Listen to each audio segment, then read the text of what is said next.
Se você cresceu na igreja, com certeza ouviu que a história do rico e do Lázaro é um manual de como funciona o céu e o inferno. A gente aprende desde criança que quem é bom vai para o seio de Abraão e quem é mau vai queimar no fogo. Mas a verdade é que, nessa parábola, Jesus não estava tentando ensinar geografia do além. A ideia dele aqui era outra. Era mandar uma indireta pesadíssima, na verdade uma direta, contra a elite rica e religiosa da época dele.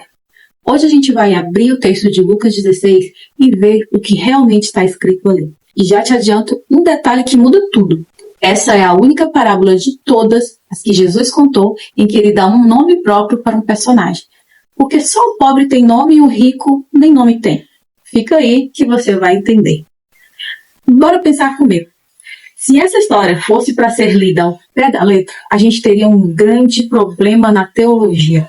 Primeiro, o texto não diz que o rico era um assassino, um monstro, e nem diz que o Lázaro era um santo supercrente. Se for ao pé da letra, o rico se deu mal só porque tinha dinheiro, e Lázaro foi para o céu só porque era pobre e sofria.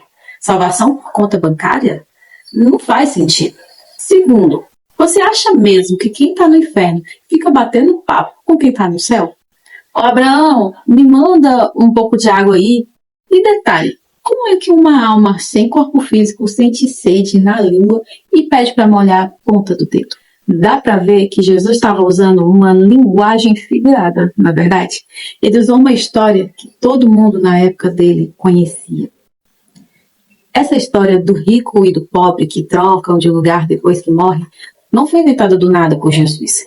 Ela era um conto popular muito famoso no primeiro século, veio de uma lenda egípcia e os próprios rabinos judeus contavam versões parecidas na época. O povo que estava ouvindo Jesus já sabia dessa história. O que Jesus fez foi pegar esse folclore que todo mundo conhecia, com essa imagem do Sheol ou Hades, e usar como um pano de fundo para dar um puxão de orelha moral. Ele não estava validando a mitologia. Ele estava usando uma ilustração que colava na cabeça do povo. E para quem era esse puxão de orelha? Está escrito lá em Lucas 16:14, uns versículos antes. Os fariseus, que eram avarentos, ouviam tudo isso e zombavam de Jesus. Pronto, está aí o público-alvo.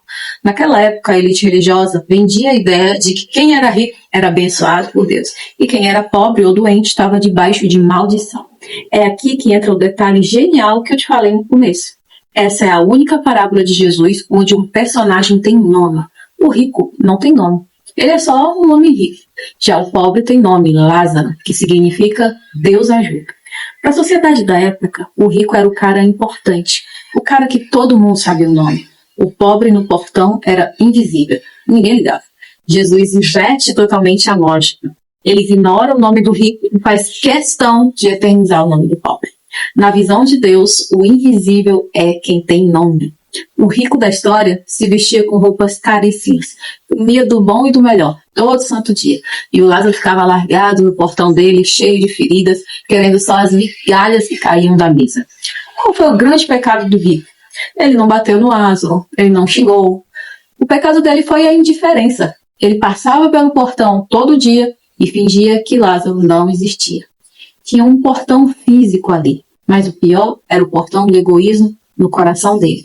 E no final da história, quando o rico está no tormento e pede para Abraão mandar Lázaro avisar a família dele, Abraão manda essa. Eles têm Moisés e os profetas, que eles o ouçam. O que isso quer dizer? Que a Bíblia deles já estava cansada de avisar.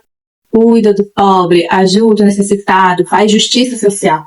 O rico não precisava de um fantasma voltando dos mortos para avisar nada. Ele já sabia o que tinha que fazer. Só preferiu fechar os olhos. Moral da história. Resumir a parábola do rico e do Lázaro a uma aula sobre o inferno é perder todo o soco no estômago que Jesus deu. Jesus estava denunciando uma elite gananciosa que usava a religião para justificar a própria riqueza e ignorava a miséria do lado de fora da porta. E a pergunta que fica para nós diante dessa parábola é: quem é o Lázaro fora dos portões do nosso coração que nós, enquanto igreja, deveríamos estar ajudando e não estamos? Se você gostou do conteúdo, larga o dedo no like, não se esqueça de se inscrever no canal e comenta aqui nos comentários. Você já tinha observado que só Lázaro tinha nome nessa história? Deus abençoe a sua vida.